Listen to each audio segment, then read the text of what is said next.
always said, be careful of those island boys.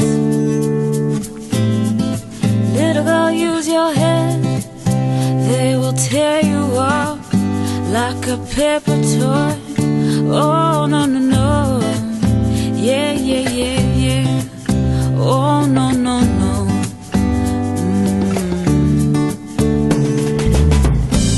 When they smile at you, darling, and wink, it's a lethal force that'll bring you down. Trying to get you tipsy like a drink. Love drunk girls all over. Hello, everybody. I'm Rumbi. And I'm Amanda. Welcome to It's Layered. It's Layered, yes. Today we have a very special episode for you. We've had a discussion about music already, but we decided to do a little something special and tap one of Zimbabwean's, one of the leading artists out of Zimbabwe. And we have some special conversations we'd like to have with him today.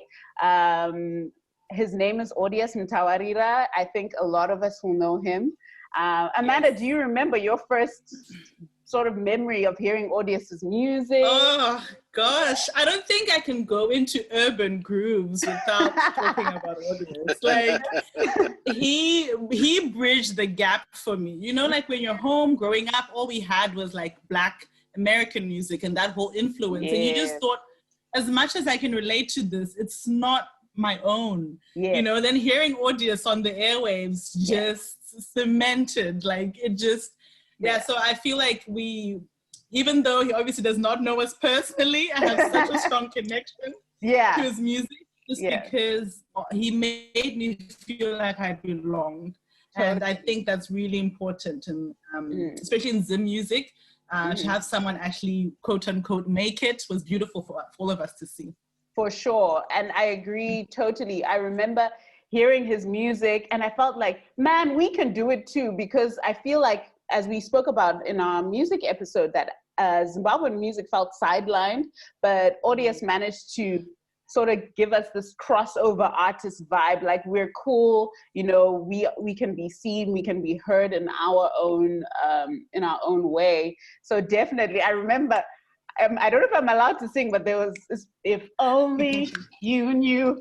I forget the words, but that was that love jam. I don't understand why. Okay, sorry. I'll just. But yes, of course. So we're talking about Audius Mtawarira, Zimbabwean award-winning artist. He is not only a musician, but he's also mentors people in the music industry. And he has taken the time to talk to us. We're so excited and thankful that he was able to be here with us. He's also a Peterhouse alumni, we just discovered, or we had this little discussion earlier. So Audius, welcome to It's Layered podcast. Thank you, guys. Thank you for having me. I'm really honored to be here. And I love hearing those stories about how much my music was impactful and effective in ways that I couldn't imagine, because I'd come over to Australia and then I didn't know what was going on the ground in Zim at the time. So to hear these stories, trust me, it's such an ego massage for me. It feels great. Oh, that's wonderful. It's awesome. And in our music episode, we're talking about how we are always wanting to learn more things, to delve deeper into topics, and music, Zimbabwean music in particular, is of interest to us. Because I feel like before you can even know about other types, you need to know from where you're from. So having you on board and having you do this podcast episode means so much to us. So thank you. We really do. Thank you. Totally. My pleasure. Okay, so let's get right into it. Why music? What got you into music? As you can imagine, I think our parents are quite similar. It's, I always imagine parents that send their kids to Peterhouse are pretty much kind of the same, quite ambitious. They had these dreams for me, So doing music was never a legal thing in my family. It was something that we did behind Dad's back. Mom knew, you know, so mom knew all my songs. She could sing them. Dad knew some, he could sing them, but he didn't know it was me. Funny enough. So it was one of those situations. This is before, obviously, I went to radio in Zim. And look, music has always been a part of my life. You know, like I said, I started schooling at Zimbabwe as a boarder, and I was in the choir. I loved being in the choir. You know, when I went to Peterhouse, that's the first thing I did. I was like, you know, I want to be in the choir. I played piano. I didn't do piano lessons, but I just used to play, and I play by ear. Wow. I picked up the violin, the guitar. So it was just always music for me. Turns out, much later, that my dad was actually a guitarist, and I'd spent my whole life, you know, wanting to be a musician, not knowing that it actually comes from him. So I guess it's always been in the blood for me. So yeah, music and nothing else. And to this day, I live and breathe music. Yeah. That's amazing. And I feel, just on what you said, I think our parents have like their stories that you just don't know and don't realize. And it's so beautiful that this was like a full circle moment for you when you discovered that. Yeah. Yeah. My mom handed me you know, those old Zim textbooks. Yes. You know, the khaki colored ones. Oh, and yes. She goes, open it. So I opened it, and it was actually my dad who had written all the lyrics for the Bee Gees, for ABBA, and he had gone and highlighted his favorite lyrics and whatever. And I'm like, who is this man that I thought was my father? I didn't even recognize that about him, you know? Exactly. It was crazy. Yeah. It was absolutely crazy. But what that did was it actually inspired me more. It made sense. And I was like, okay, now that's better, because I've always had this itch to do this. So obviously it was in the genes, yeah. That's beautiful. Yeah. And I think for parents, it always falls under hobbies. Like they're like, oh, this is a little hobby. So it's beautiful that you've also bridged that gap, perhaps for him in a way, because you've turned it into something that's absolutely beautiful and beyond a hobby. Yeah. Yeah. Exactly. It was amazing. We were driving to Mtawarira at some point. This is still again before I took anything to radio. And, you know, we're playing my music as mom had requested. I'm in the front and my mom's in the back seat, and she's like, you know, play this. And then my dad says to me, he turns the music down and he goes, Audius, I know you wanted to do music. I know, my son, but listen to this guy's voice. And then he turns it up. He's turning up my song. And he goes, this is singing. So I would let you, but you see, if you could sing this song, Mama, what's that song he was playing just now? And he's repeating songs. It takes me through this lecture for like 30 minutes of how it's not easy, and listen to the layering of the music, And then I just thought it was the perfect opportunity to tell him that it's actually my music. And he was blown away. But since that day, he was just the greatest fan. He's since passed away, unfortunately. That was in 2012. But he was my biggest, you know, supporter in the industry. So it's really nice that we had to go through that process. Yeah, that's so beautiful and special. And also it means it's genuine if you're saying it like that as well, because it's not like, oh, this is my son. It's like, wow, this is a fellow musician. I think that's very important when other musicians see you too. Yeah, for sure. Exactly. And who would be some of your biggest inspirations in music? Like you said, music was always a part of you, you know, since you were very young. Who are some of the people you looked up to as you, in Zimbabwe, outside, you know, across the board? I was influenced a lot by my parents' choice of music. They listened to a lot of, at some point they were listening to Elvis Presley and like I said, the Bee Gees. And then there was like Lady Smith and Black Mambazo. I think Johnny Clegg. Remember Johnny Clegg? Yes. And I think he used to do stuff with Jaluka. I loved that music. It was just great. What's his name? Lucky Dube was a Lucky Dube. I know. My brother from another mother. No, I'm joking. You know. Yeah. So I got that influence, but you know, at school it was quite diverse. I was listening to I don't know, Wet. I don't know if you remember them. I was listening to Bon Jovi. I was listening to Bryan Adams. I was listening to John Cicada. You know, a lot of the youngsters are like, who? Like, what is he talking about? They're busy Googling. When they hear this, they'll be on Google. You know, if they Google, Yeah. they'll be like, I didn't, you know, but these are people that were iconic, and it also shows that there was a lot of diverse music in Zim. The radio used to play a lot of stuff. So obviously growing up, I got into more of the R&B. I was a big fan of Boyz II Men, you know, the Blackstreet, Bell Biv DeVoe, New Edition, Babyface, you know, just the classic R&B jams. Classic. I was all in there, yeah, exactly. And the greatest moment that I've had since was I lived and breathed, Boyz II Men for so long, and I actually got to work with Wanya Morris, who's one of the singers from Boyz II Men. This is maybe about 8 years ago now, and it was just it was unbelievable, and it was really strange because he was in my studio in Sydney, and he was like, play me some stuff, and I was like, no. I'm not gonna... Not to you. Not to you, you know. It was really awkward, and he was actually getting offended, but I just didn't have the nerve. But it's funny how these idols, they remain idols, you know. I eventually played him stuff, and he really loved it, and I was like, you like it? It's amazing how when you build these people to be superheroes, they remain that in your heart, but at the end of the day, as you develop in your own ability, you kind of start to match them. He liked a lot of the ideas. He was really respectful of what I could do and the rest of it. So I was like, hey, that's dope. That was really cool. I really like that. No, wow. Yeah. So would you say that high school was an instrumental part of your journey, or do you think your journey was like, what would you say? As much as you were from a child, I was at Ruzawi, and then you went to Peterhouse, then you went to Gateway. How were those formative years when you came to your music? Look, for every sort of like teenager, you know, especially who has music dreams, it's all about the girls, isn't it? It's like, as I came of age, I'm not gonna lie, until you said no holds barred, it was about the girls. I was always at the Peterhouse Girls on Saturday, I don't know what visiting was, and I'd have to get a letter. Yeah. Get it stamped and signed. And I remember the housemaster would be like, do you have a relative there? I'm like, yes, I've got cousins. Plenty. I gotta go. But I gotta go, exactly. So I'd cross, what is it, Gosho Park? Even though some people said there was leopards in there, I'd be like, I don't care, I'm catching, you know. So For love. For love, you know.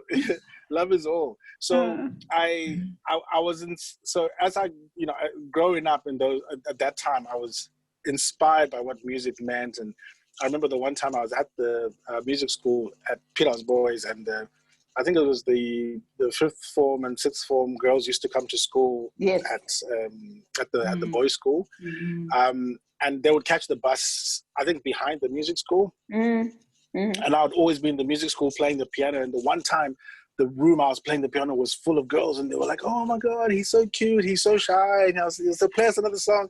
And since then I was like, this is what I want to do for the rest of my life. Oh, wow. Wow. Look at that. So there were really, it was a time when I really fell in love with music and how it could communicate. I loved the love songs, obviously, because of the influences and the artists that I idolized at the time. Senior school was very pivotal. I remember we had a lot of variety concerts, I think they used to call them. You know, I'd always take parts, and it was for me the time when I got to shine, because I wasn't as studious as other, you know, individuals at Peterhouse. I wasn't in the top stream. I didn't really feel like I wanted to, you know, be in the classroom. I just was always thinking creatively. So for me, music was center stage, and I you know, I've never looked back. That's powerful. Yeah. It's such a beautiful story. I love the honesty too about what really got you going there. And I just wanted to tag on to Amanda's question and say, after high school and forming, when you went ahead and decided to make this your career, music, how did that all play out for you, and what was that journey like? If you can walk us through that process. It was tough. So as you can imagine, my father was like, my guitar, what do you want to do? You want to play in bar? There's those kind of, you have to be serious. They were indoctrinated with this, go to school, get a degree, and I get it. It made perfect sense, especially back then. So after school, during my gap year, before I came to Australia, I remember, saying, I want to go catch up with my friends. And I was in this group, in this boy band group called Cliche. One of the other members in Cliche was Delani Makalima, who was also an urban groover. He was also a Peter House boy. So we kind of used to do the music thing together at Peter House. And we created this group called Cliche, and we used to kind of do performances here and there. It actually started when I was still in high school at Gateway in Lower Six. But then I remember nothing really came out of it. It was just really tough because and my parents lived on a farm too. We were farming in Bindura. So I was gone for ages. And sometimes, I would forget that I do music because it would just be farming day in, day out. I applied to universities and I got in to Curtin University in Australia, in Sydney, in Perth, sorry. And the moment I arrived, I was like, okay, I've got to get this going. And typically, I don't know, I'm sure it was different for you guys. I landed in Australia and I didn't even know how to switch on a computer. Wow.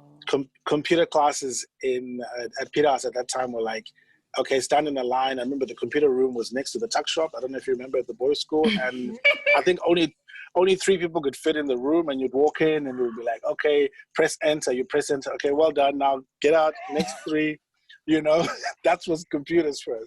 So I realized that in order to make music, I needed to get with computers. So the degree I was doing actually helped because I did a lot of computers in it, and I just was always wondering what programs. So linked up with various individuals who were also doing music production. Just through my own ambition, I remember there was MySpace at the time. I don't know if you remember MySpace. MySpace. And there was a few others actually. MySpace wasn't the only one at that time. But in Zim, there was High Five. High Five, was there. Yeah. Good. And then I just linked up with anyone who was willing to do anything. And then I remember a few years later, a year or so later, actually, I ended up putting an advert in the paper, saying I do production, because now I had my music set up, with the keyboard and everything.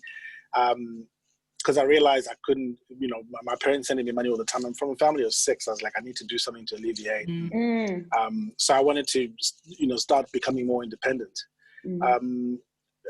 So I started producing in Perth, in Western Australia, for about 2 years actually, and going to uni.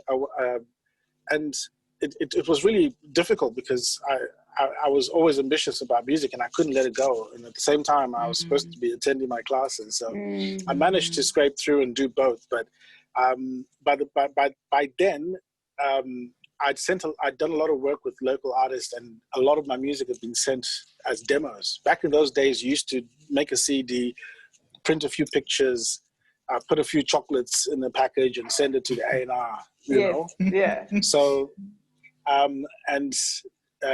funny, when I managed to get my foot through the door as my break in the industry here, the A&R at Sony said to me, "Man, I have so many demos with your name on them. It's ridiculous. I was actually dying to meet you because you've done some great work." And I'm like, "Shut! You guys could have called me and told me." Could have told me. Exactly. Yeah. Wait. But there was a guy called Selwyn. He was an art. He was just he's South African actually. He's from Durban. I don't know if you remember Selwyn. He was an R&B artist who broke it here. That was in 1999 in Australia. And he went on a TV show called Pop Stars. And we had been doing some tracks in Perth. And he flew over to Sydney to do the TV show. And it went quite well for him. And he got all this attention. And before you know it, he was this overnight superstar. And then they called him in. So he comes to my house before and he said, "Audius, they want me to come in for a meeting. I don't know what to do." And I was like, let's cut. Pay for my ticket and let's go. So we found ourselves in this boardroom in Sydney talking to these, record company executives, and they were just excited. We want to cut a record, we want to do an album. Do you guys have songs? And I was like, yeah, we got songs for days. Yeah, so we're ready. We're ready. We're ready, yeah. so before you know, within like 6 months, the first single came out, which went gold. It was #1 actually in Australia. It went gold. It was an absolute success. Second single, the album did really well. And then they called me in for a meeting and they were like, Audius, we need to have a chat. Are you Australian? I was like, no. They're like, okay, what are you? And I was like, I'm a student. Like,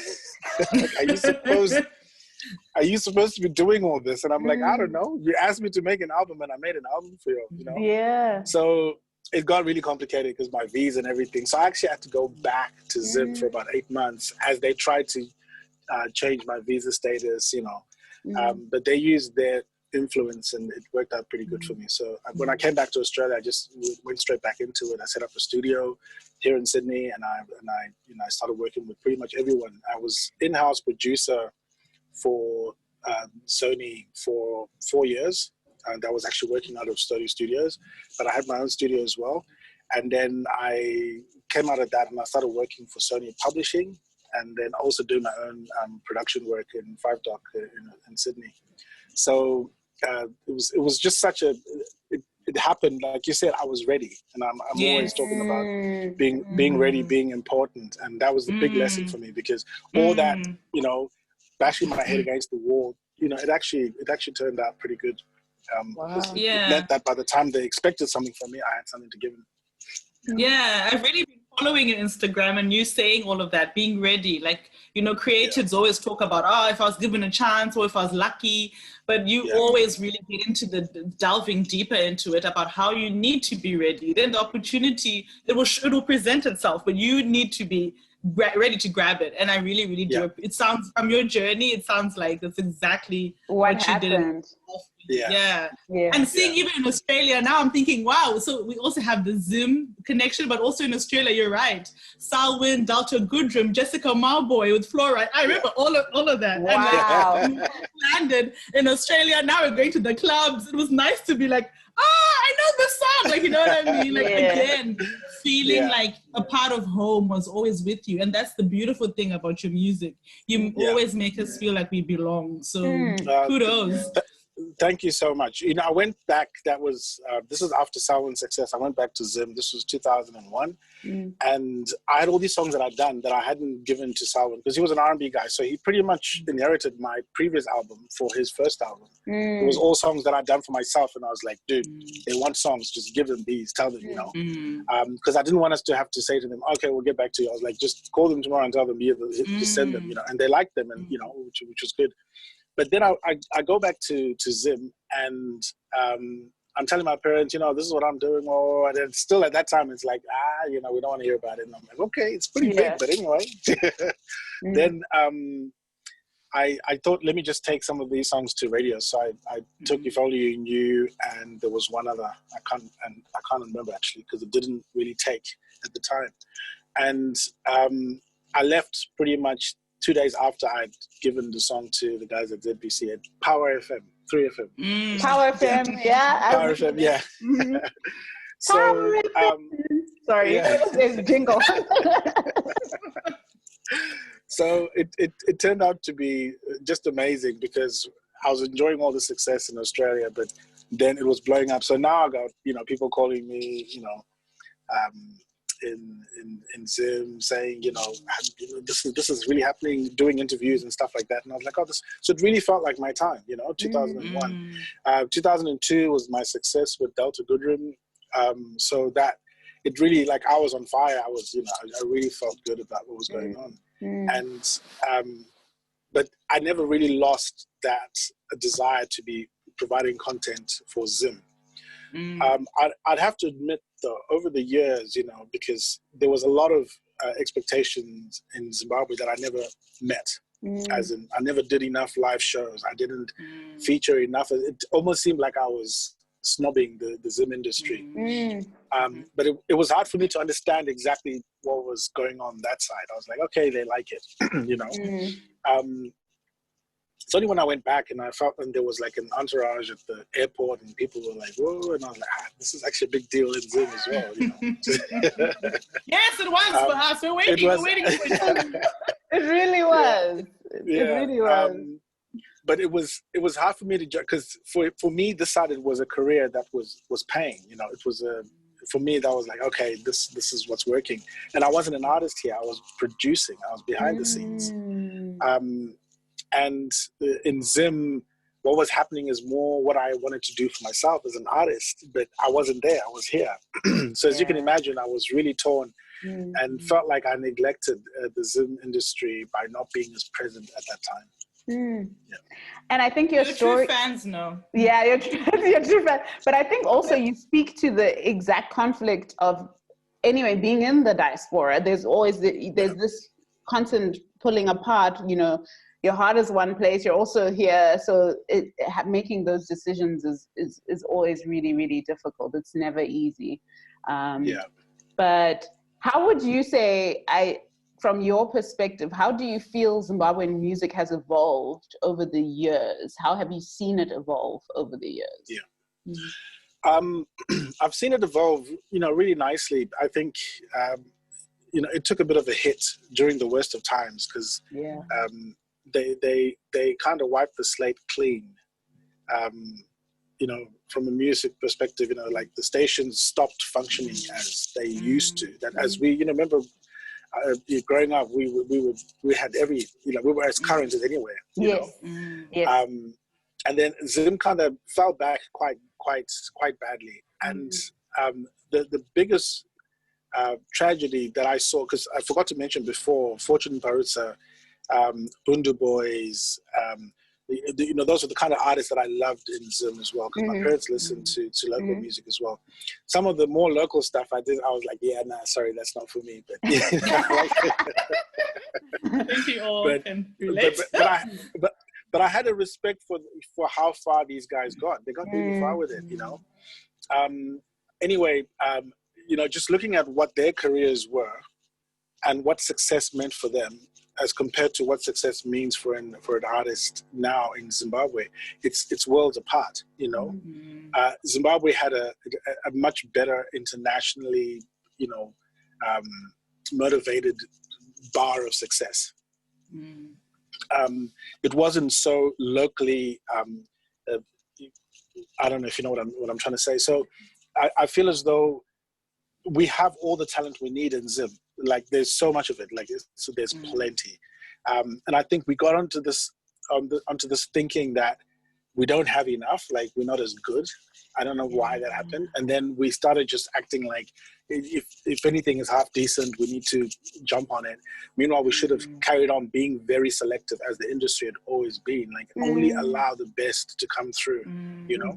And when you do that, you sustain an industry. When you open the floodgates for anyone and everyone, it's charitable and it's great. Yes, it's very locally orientated. I see all the good things about that. But what it does is it dilutes the focus, and even the listener becomes diluted in their taste, you know?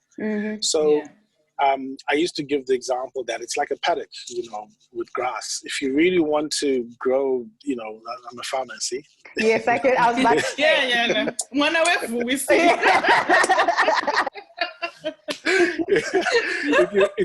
if you really want your cattle to grow and be like a prize winning bull or whatever, you need to keep it, you know, you can't open the paddock for every cow to come and graze, and then because the grass will get thin, it'll be harder to focus on the individual breed and stuff like that. So that's what a music industry is. It's based on stars.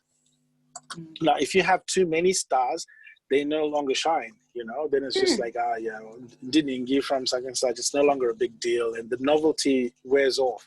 And that's what happened in Zim a lot.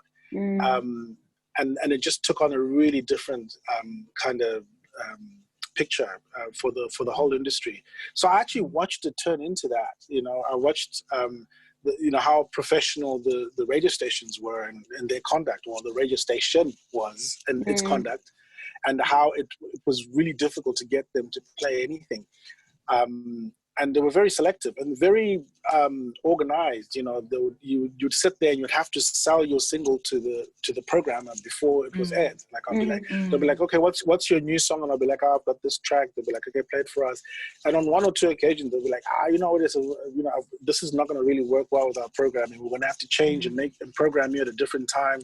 if you want to go with this single, do you have something that you think might work for your current existing? And I was like, wow, thanks for letting me know. Then I'll give them something that actually works. And it was, and it's almost as though they wanted to make sure that my success didn't diminish, because it was important. They had pushed me up to this level of, of professionalism, and they didn't want to see it, die off. Yeah.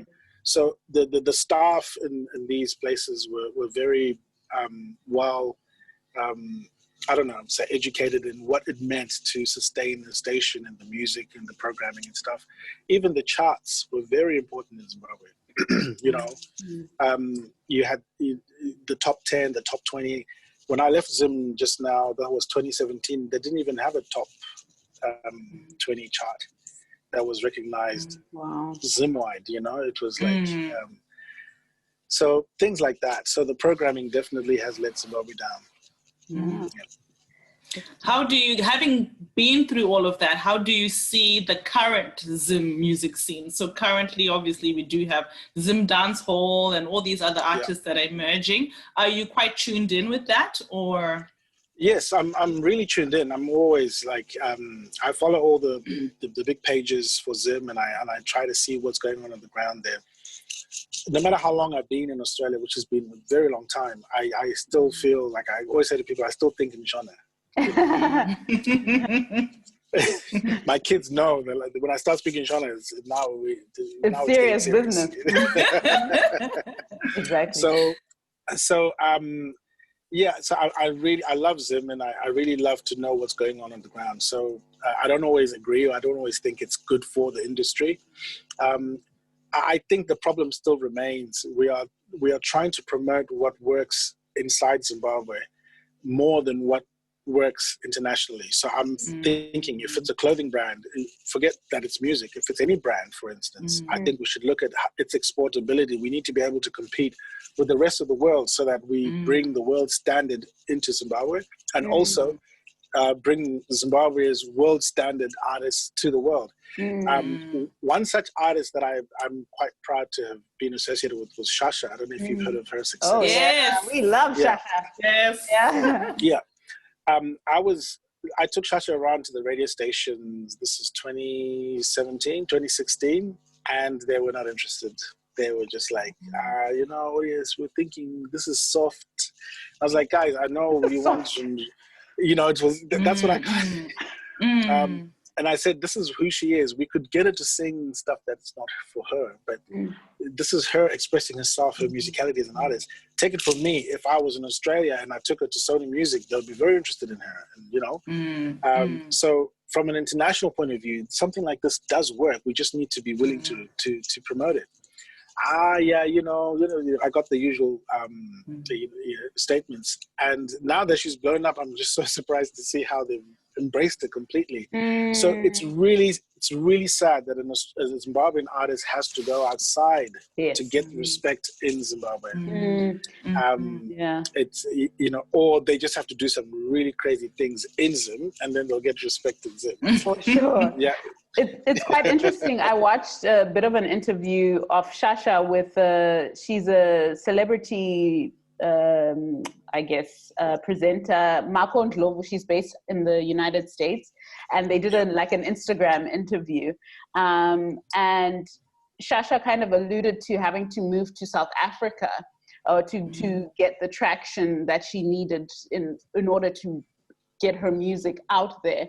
And like you're saying, it's kind of sad that you have to get that stamp of approval. And we've spoken about it in our personal capacity as friends about that quite a bit, needing that stamp of approval.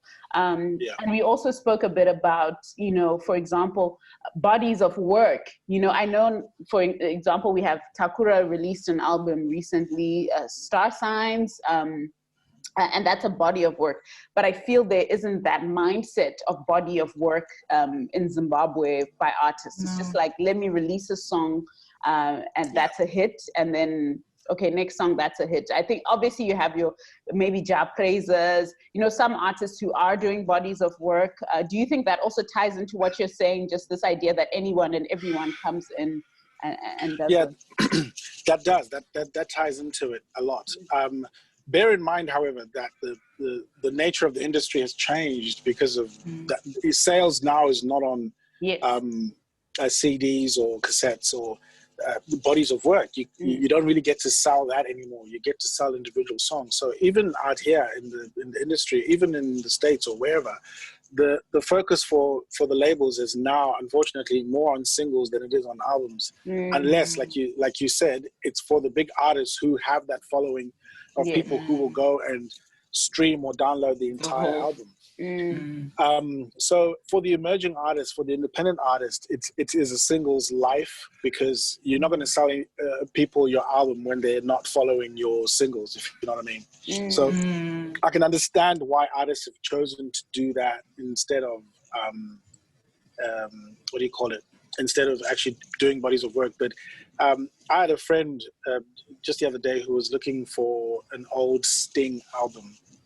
And he had the cassette, and he's like, I'm looking for this online. I'm like, no, you can do this. And I was showing him where you can get the whole album, because you can just find different songs and the rest of it. And when I looked at this cassette and I opened out the pamphlet, I was like, wow, this is what's missing. On this little cassette pamphlet, there was this guy's story, his impression of every song, you know? And I felt like, wow, I wish I had this cassette, because it felt like I've got a piece of this guy's ambition, you know, like physical, you know. So I think that's the problem. The industry, and this is not just in Zim, this is the world over, has lost its appeal in that sense. It's just the new age thing, I guess. You know, if you start complaining about everything, it means you're getting old. So I'm not going to. You're showing your age. You're showing your age. That's hilarious. No, it's so funny you say that, because in our episode, when we were talking about music, we were talking about how we used to go to spin along and sift through the pamphlets that the CDs came with, not only for the lyrics, but just to like actually get to know the artist more. And not in an intrusive way. Like, I feel like now it's a little bit intrusive. Then it was more to just know about the quality of your work, the meaning behind your song, more about the actual art you're presenting. And now it feels like, yes, we have the people accessible. You can contact people on Instagram or wherever, but it's a different kind. It's got a different element to it. It really does. And I'm helping still here a lot of artists who are trying to, you know, break through, and it's just so much harder. It's really hard. You know, the Idol shows and, you know, The Voice and Season, I don't know, 50, you know, if you look at it from a global perspective, there's just so much out there. And they've done the same thing in a sense as what Zimbabwe's done. They've trivialized the arts, you know, they've made it, and they just split they get these guys, they win the show, and then they split them out in 6 months, you know, because why focus on last season's winner? So it's unfortunate that music is also, and it's happening with film as well. You know, all the film actors are going into doing series instead of doing movies. So they've had to change the way they thought they would be, you know, actors. It's happening the world over. So without complaining, I think Zimbabwe still has to adapt though. We need to roll the punches and say, okay, let's make sure that everything we play on radio is as good as everything that's out there. Because if you've heard The Voice, Sakura for one. I don't know if you heard Brian Kay. No, I have not heard Brian Kay. No. Oh my God, this guy's voice is crazy. Yeah. I've forgotten the name. There's this guy he's actually in Singapore or Malaysia. He's amazing as a Zimbabwean. He's just like, wow, like the talent. And that's one thing Zimbabweans have always had. I think we are a very creative and musical country, more so than some of our neighbors, you know. And we've got that solid mentality to make it internationally as well, you know, without saying too much. I think we have everything it takes. We can compete conceptually, whether it's the actual writing of the music, the lyrics, or the actual music itself. There's amazing musicians. I was working with a guy called Silent. I don't know if you know Silent. Do you know Silent? Silent. He's amazing. He's an amazing guitarist. I was telling these guys the other day, I was like, he's the best guitarist I've ever heard in my whole life. I've been in sessions with so many guitarists. He is absolutely amazing. There's rappers and, you know, MCs, and there's ladies. There's I'm so sorry, I forgot some of the names. So some of what I want to say I can't really express. But there's just so much talent, and we just need to be proud of it. from a Zimbabwean perspective, and then be international in our approach, and then we'll export so much more. We would actually be iconic in Africa for it. Wow, that's great. Way more. Do you believe that Zimbabwean musicians are very collaborative though? Like, you know, do you think that's good to be collaborative, or do you think it's good to just have your own path? No, to collaborate is really good. I think it shows a maturity in an artist when they're willing to collaborate, you know. The only problem is, I think Zimbabweans, by nature, I think we sometimes prefer to pull each other down than to prop each other up, you know. I hate to say it. You went there. You said it. We thunk it. We say it all the time. Yeah, it's really sad. And the worst part of it is makes us the laughing stock, because when we do it to each other, it means that we can't get respect elsewhere. Some of the Zim pages, you know, I'm not going to say any names, some of the Zim social media pages, you know, it's so brutal what people are willing to say about each other, you know. It's just so brutal. And there seems to be sort of like a career in just pushing people down for some. So that collaborative nature just doesn't exist. It's you know, it's really bad. I have failed to collaborate seamlessly with Zimbabwean artists on many occasions. I've tried to do so. It's happened quite well sometimes, but you know, you just feel like you're getting all this attitude. It's like, cool, you know, I thought, you know, doing something together. Yeah. So I've almost given up on that, but I do have a few things that are in the pipeline. Oh, great! You're just answering the question, because we're gonna get to that. Any new projects? So please share. Yeah.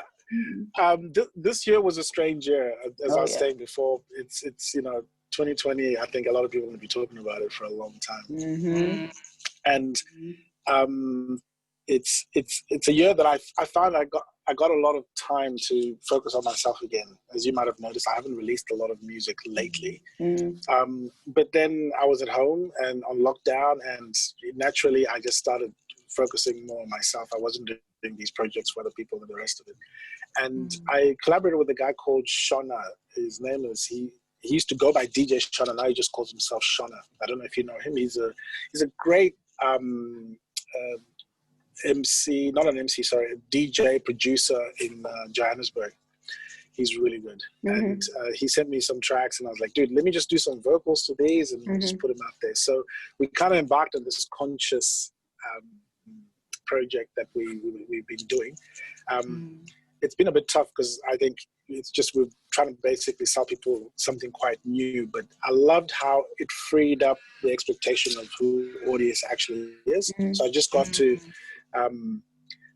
do something quite different, and I really love the music. I think it's really good. I'm just hoping that as the epidemic dies down, we're going to put a bit more money into the video clips and into the marketing so that more people can hear it. But it's really great stuff. Zim Radio has taken it up really well, which is really good. There's a first song called Madziva, which is quite cool. Yes, I heard it. I really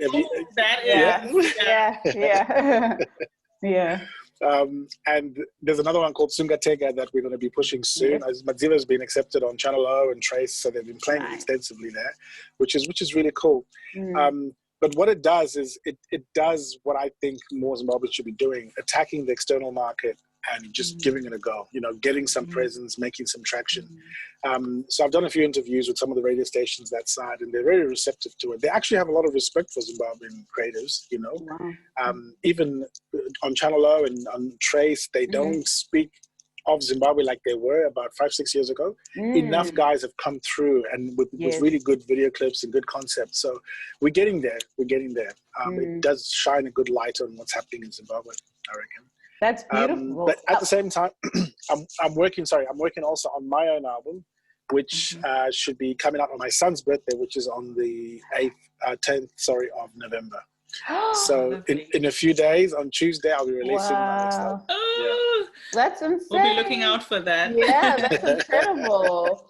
I was going to say, to touch on, listening to Madziva and, Sungatega, like I was gonna say, I heard definitely the sound, like it's an international sound. It's a very relevant sound, but it also feels very rooted. And the way you were able to combine those two genres, or however many genres, but really, really incredibly done. And I always feel, you know, I was thinking about it, and I think you've always been ahead of the curve when it came to Zimbabwean artists.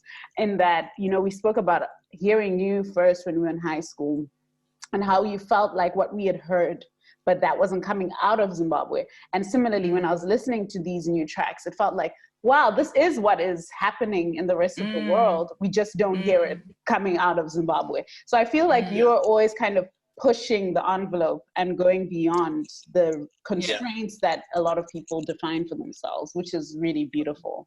Yeah. And managing to do that without losing being Zimbabwean. So I think a lot of times people think when you leave the country, when you have success, you don't speak Shona anymore. You don't know, like, you know what I mean? Like, sideline, like, you know, but like you have always been in touch with that, which is another beautiful thing about your music. So we're really looking forward to your album dropping. That would be amazing. Thank you so much. Just on that, you know, being Zimbabwean, I've noticed, I was actually in LA, this is 2016, around then, and I was working with these producers. I was actually working, it never came out, on Mel B, you know Mel B, Spice Girls, she was doing a project. It didn't work out. I think her personal life kind of got in the way, and then it just kind of got, you know, but I was in this production team with a lot of, you know, US producers, some of the really top guys in LA at that time, and they had this habit, you know, of going online after the session or after a few drinks when, you know, everything's getting less formal, and they would pull up a lot of the African content that was on YouTube at the time, and I started off quite impressed that they were looking at Africa, like, okay, but I realized that it was for, they found it hilarious how so many of the artists were trying so hard to be American. And I realized after a while that, wait, this is actually just like let's put these videos on and laugh. And the penny really dropped for me. I was like, wow, you've got, you know, the big producers, these are the movers and shakers of the industry in LA who think it's really funny how we have no identity and we're just trying to be them, you know? Wow. And it really, like, it got me even more passionate about the fact that if anyone wants to, like, I mean, look at it. Look at what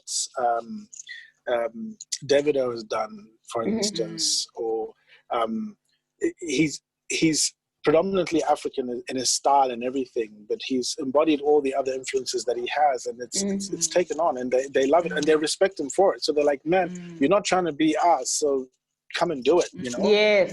And it really speaks volumes. I think Zimbabweans, I'm not saying let's be international as in let's not do it in Shona, or let's drop Bumbira or whatever. No, I'm saying let's bring all these elements that are Zimbabwean to the same standard as the rest of the world. And then we have a point of difference. Then we can export something that you can only get from Zim, like Zim tobacco back in the day, or Zim millies, or what else was Zimbabwe? I can't remember. The farmer keeps coming up. You're really there. You really are. No, that's Zimbabwe tobacco. Do you know what I mean? Like, Zim was famous for his tobacco. It's not the best product to be famous for anymore, but it was something that was uniquely us. We need to be uniquely Zimbabwean. So even dancehall, the dancehall genre is amazing. It's very diverse and it's so creative, and it's really given rise to a very competitive industry internally in Zim. So why not raise the bar and make sure that the artists that we get to hear on radio have got polished production, have got, you know, it sounds international, so we don't remain the laughing stock, you know, have our own sense of identity along with our own sense of style of music. And then it will be something worth respecting. Yeah, and I think you brought up something very important there, accessibility, because we talked about that on our music episode. Like, when I like someone, or you do want to connect with someone or collaborate, they also have to be available to do so. Like, sometimes I think when you're trying to contact Zimbabwean artists, it's like, how do you even start? Like, you know what I mean? And it's like, it does stifle opportunities in a way, because if I can't really get to you quickly, especially in this fast world, I will just go to the next guy. And if the next guy is based in Nigeria or whatever and he's easier, then let's go, you know? So I feel like we also need the team behind to also be just as keen to make it work and not take forever to reply emails, and you're like, okay, so.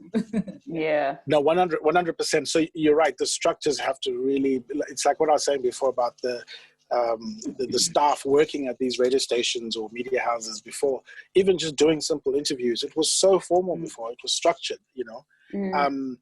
I mean, I've done so many interviews in Zim where you sit there and then, I don't even know if I should say this, but you sit there and then you realize the reporter's basically been telling you, listen, I can put this on the paper, but you're going to have to do something for me, pretty much. You know?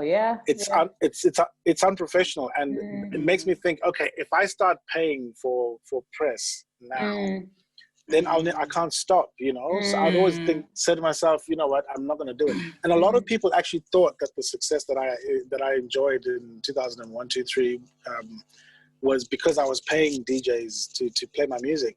I never paid anybody. I wasn't even there. I didn't even know they were playing, you know. So so when I came back to do more interviews and to do more this and that, I realized that people were expecting me like I was like a cash cow. They were like, Audius is here, great, you know. So, but I always refused to do that. I just play dumb and pretend I don't even understand what he's trying to get at. So the structures have to formalize. So we're talking about the producers and the production houses need to be formalized and registered. I mean, if I wanted to open a fast food place, I can't just do it. I need to, you know, I don't even know what I'd have to get. There's certain licenses. I need to make sure that if I'm cooking food, I don't kill half the nation. What if there's an outbreak? I need insurance. I need all these things. All those structures have to be put in place. So radio cannot receive a piece of music from a production house that is not certified, for instance, to be releasing music for airing. I mean, it's dangerous because you can have people with subliminal messages in music. You know, everything has to be by a certain standard. And it goes all the way to the programming and the guys who are actually playing the music on the day. It has to be structured, you know. And without that structure, so the artists shouldn't be able to have their music released unless they're represented by a manager, a publisher, a record company, or a distribution house. If you don't have those in Australia, if you don't have those things set up, they'll ask you, sorry, what are you doing here? Like, you can't just walk out. You can't just walk through the door and give us something and expect us to play it. Like, we don't even know where you're coming from. Like, what is this? You know, it doesn't make sense. So you're right. You need to be communicatable. You need to have representation. You need to have a website. There's so many things that we don't take seriously in Zimbabwe. Okay, a lot of people don't have those resources at hand, but let it be something that people aspire to. Because I can't just go and become a doctor just because I put on a stethoscope and a white dust coat. It doesn't mean I can start, you know. So let's be serious about the industry and make it difficult so that the next generation aspires to something that is of substance, you know. Wow. That's beautiful and beautifully said. I think, you know, as we round up, you know, you've shared so much knowledge and history. And I think, I don't know about you, Amanda, but I've definitely learned a great deal about our own industry, about, you know, Zimbabwean music and, you know, the history of Audius and, you know, what he's up to. I think before we sign off and we go off, he's just mentioned that he has a new project coming out on the 10th of November. Any final thoughts, Audius? What would you like us to look forward to in this new project? What would you like, you know, us to look forward to musically ahead in the future? And what would you like your legacy to be as you go forward? Awesome. Yeah, that's well, in this project that I'm working on, I delved back into the old Audius. I think a lot of people were waiting for me to do that. So there's more sentiment, more love stories, more very heartfelt, emotional songs that I think people will enjoy. Look, I just wanted to carry on evolving as a creative.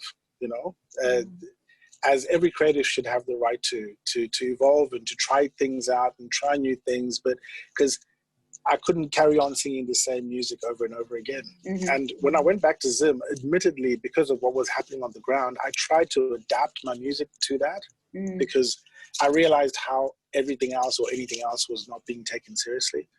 And for me, that was a massive step backwards. I would just like to inspire all other artists and creators out there to carry on really doing what they do and expressing themselves as individuals, because that's the only way you're going to be different. You can't really stand out by being like someone else. Well, you can to a certain extent, but at best you can only come second because someone else is doing what you're doing better. But if you're doing what you do as yourself, then you can be the first, be first and be the best at it. So I'd like to really encourage artists in Zimbabwe to really express themselves creatively and carry on until people listen. I think that's how it should work, you know, and stay focused on the fact that we are creators. We get to talk about those things that, you know, people maybe think, or we do get to share people's lives. I'm really inspired, guys, by your personal stories of how my music touched you. I love that. I can't express how intense that is for me. That's really awesome. So it makes me want to, after this, I'm going back to the studio. I'm just write more songs like Zimbabwean girl, you know, like yes. Give us more shout outs. More shout outs, exactly. But beyond that, I'm just going to be doing the Audius thing, and I'm never going to stop. And thank you so much for having me on. I'm really, really honored to have been a part of this today. Oh, it's a pleasure. Yeah, Amanda, any final thoughts before we sign off? Obviously, a massive thank you to you for taking out the time to actually do this with us.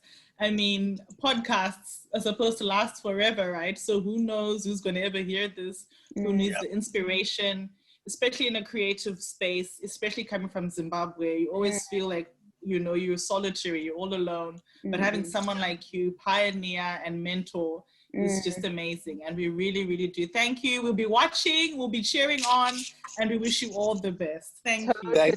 Thank you so much, guys. Audius, before we sign off, where can people find you, find your music, your website, social media pages? Please let them know.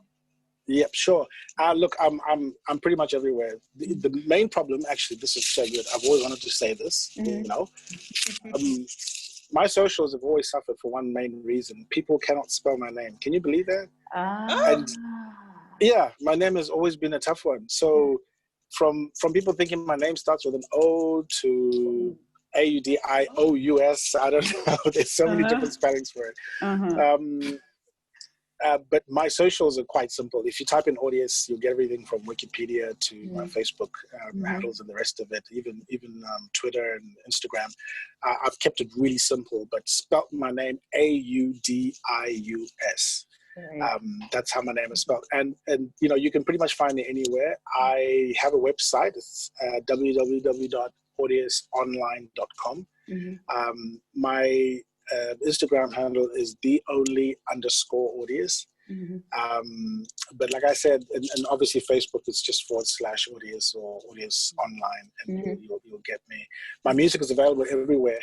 On my websites, my music, you can download it from there, but you can also get it on all platforms, no matter what you're using.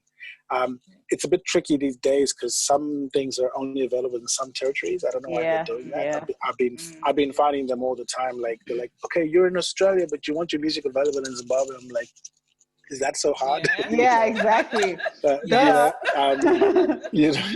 So I'm always fighting to get my music in all the territories. But if you do try Spotify, iTunes, or one or two others that are out there, you should be able to find my music. But failing that, just go to my website and you'll be good. Great. We'll be sure to share the links as well, so they get the correct spelling of your name. Exactly. Thank you so much, Audius. Thank you for joining us for another episode of It's Layered. Just so many learnings. So grateful for your time, Audius. Amanda, great to see you as always.